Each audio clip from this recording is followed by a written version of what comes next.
So we're here at the historic West Palm Beach Fishing Club, founded in 1934, and we're going to have a gathering of mullet gutters here today. I'm not even really sure exactly what that is. I kind of have a pretty good idea, but we're going to let the mullet gutters tell you a little bit about the role they played in the development and the history of offshore sport fishing in Palm Beach County. And our mullet gutters luncheon here today at the clubhouse is kind of dovetailing into a bigger project that we have underway where we're trying to document the history of offshore sport fishing here in Palm Beach County. You know, the world around us is changing rapidly, and sport fishing played a really significant role with regard to tourism, the development of the region, environmental factors. The catch and release ethic was spawned here at the West Palm Beach Fishing Club for Atlantic sailfish, and we're worried that some of that history is starting to slip away as some of our mullet gutter friends pass on to the other side. So we're really trying to capture old photographs, stories, and document this important part of Palm Beach County's cultural history.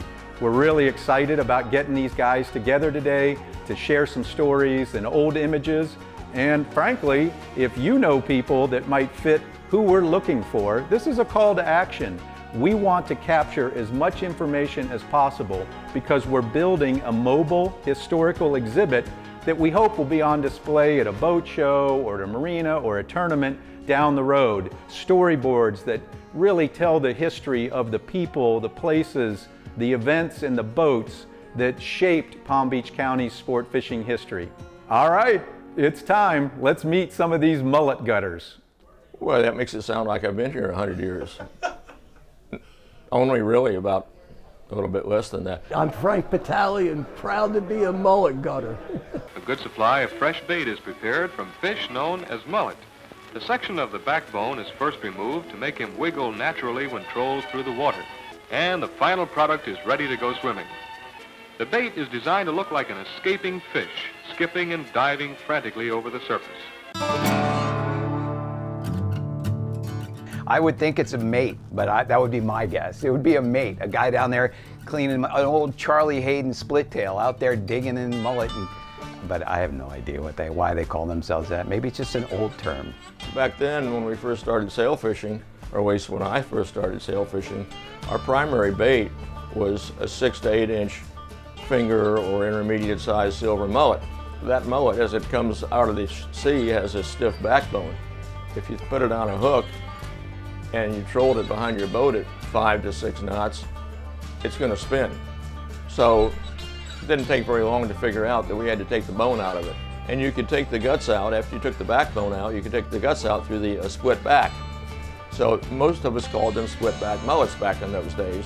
And the guys that carved those up at 5 or 6 a.m. before going offshore, and we typically would take at least 3 dozen bait out, those were called mullet gutters. And I was one of them. Years ago, we used to have to buy mullet and gut them, you know, to get them ready for bait, you know, for using. And I don't know how that ever came about, but you know, it stuck with us. A mullet gutter is us, you know, guys that grew up on the docks down here, and back when we first started doing this, you trolled with mullet and you trolled with ballyhoo, and we got our mullet whole every morning and brought them over to the marina where you clean your fish when you get in, and the guys would be elbow to elbow, split back and mullet, 1 dozen, 2 dozen, depending on, you know, the minimum you'd go out with would be like 3 dozen plus a couple dozen ballyhoo. But yeah, we were mullet gutters. The hungry sailfish charges in, gives it a whack with his bill, and knocks the line from the outrigger. As the mullet sinks like a stunned fish, the sail turns around, picks him up, and leisurely starts to swallow. But don't set the hook yet. Leave the reel and free spool and count to 10 slowly. This gives the sail time to pick up the bait. Then the star drag is set, the hook is set, and the fight is on. I probably became a member in like 1954, 55. Club's always been great.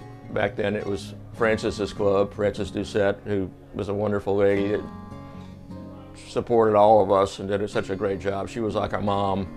in many ways. We started out with a little 20-foot Trojan Sea Breeze, little cabin cruiser that we took up to Wpbfc's and had them rig it up with outriggers, and back then it was an AM double sideband radio, 4 rod holders, and we were good to go. Eventually went on to getting together with Wpbfc, and we were able to build a couple of Wpbfc boats as well, which was a great relationship and a great experience. I always refer to my early teens and middle teens as when I grew up at Wpbfc's, because I learned so much there about boat building and about fishing.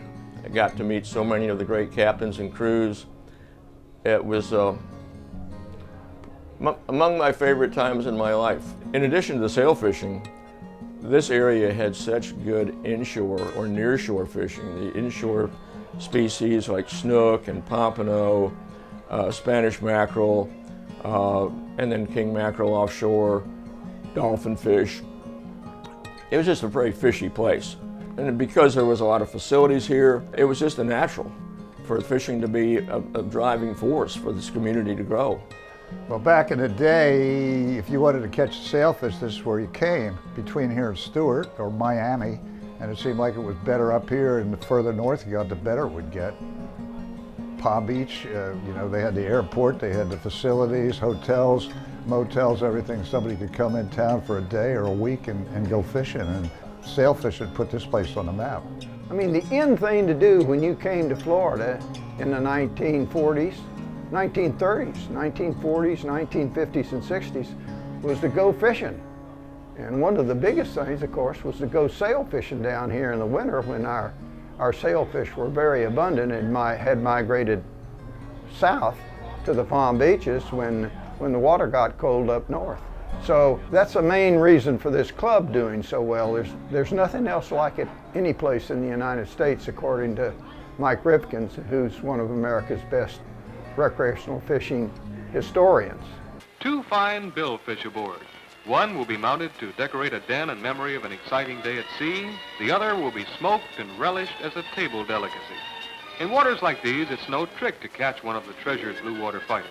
You go back into the 20s and 30s and even into the 40s and 50s, and we used to catch sailfish out here, and a lot of times the charter boatmen would bring at least 1 or 2 in, but sometimes they'd bring a lot of them in, hang them up, take pictures. We've got the pictures in the historical ledger.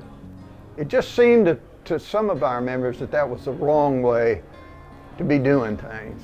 But it was popular because if you came in and you had 4 or 5 sailfish to hang up, you might get the charter the next morning before somebody else. They also were using all of the parts of the sailfish, the bill, the tail, the skin, to make mounts. So taxidermy was a big thing, and the charter boat captains could make some money if they could get a mount out of one of those fish. It took a long time to break that habit, but the fishing club really pioneered it. We invented in the 1930s, about 1938 I think was when we brought that red pennant that you could run up on your outrigger that signified a released sailfish. The charter boatmen got into it more and more, and so instead of killing these fish and bringing them back to brag a little bit, you run those red pennants up on your outrigger. That kind of ethic spread throughout Florida and throughout the East Coast, and eventually it's the kind of thing that recreational fishermen do all over the world. But this club actually had a huge sign that we put out at the Palm Beach Inlet, and it said, "Be a sportsman and release your sailfish," back in those days. Like every other sail fisherman, though, we've got the bug now. We'll be back. With sport like that, how could you stay away? If we go back in history and think about the 1930s and 40s and 50s, fishing, especially big game fishing, like sail fishing or marlin fishing or tuna fishing, was relatively new. They did it out in California to some extent at first, but it was the in thing to do down here in Florida. And we had a program that the club started that tied visitors to fishing in the Palm Beaches. We came out of this terrible depression back in the 30s and early 40s. Charter boatmen needed something to stimulate the tourist industry. So the fishing club developed a program where we were able to write stories about some of our visitors that came down and went sail fishing, send it back to their local newspaper, maybe in New York or Chicago or Philadelphia in the dead of winter, and tell the story about them coming to Florida and catching those sailfish. That got people's a lot of attention, and it stirred tourist development in the Palm Beaches. Some people came from all over America. Some of them came back and stayed. So fishing was the in thing to do. You came down here in the dead of winter, get out of that cold, catch a sailfish, go back home, and they told a story about you. We did a good job at it, didn't we? Fishing is very special to the Palm Beaches because that's where the excitement all began with the fishing. And one of the things that the people from up north during the wintertime could come and do, not so much golf, but the fishing was what they did. We had a big fleet of boats here that could take them out. We had wonderful sail fishing. We had tournaments to reward for them. We had clubs. It was quite the social occasion at the time. This event today is dedicated to my father, Jack Morrell, through the West Palm Beach Fishing Club, and I very much appreciate it. His goal was just to keep all these guys together and, you know, keeping his memory alive. To sit in this room with this number of awesome boat captains and anglers, to bring back the history that, I mean, I grew up fishing on a sport fishing boat, and some of those guys were, they were icons back then. It's awesome. It really is awesome. It was great.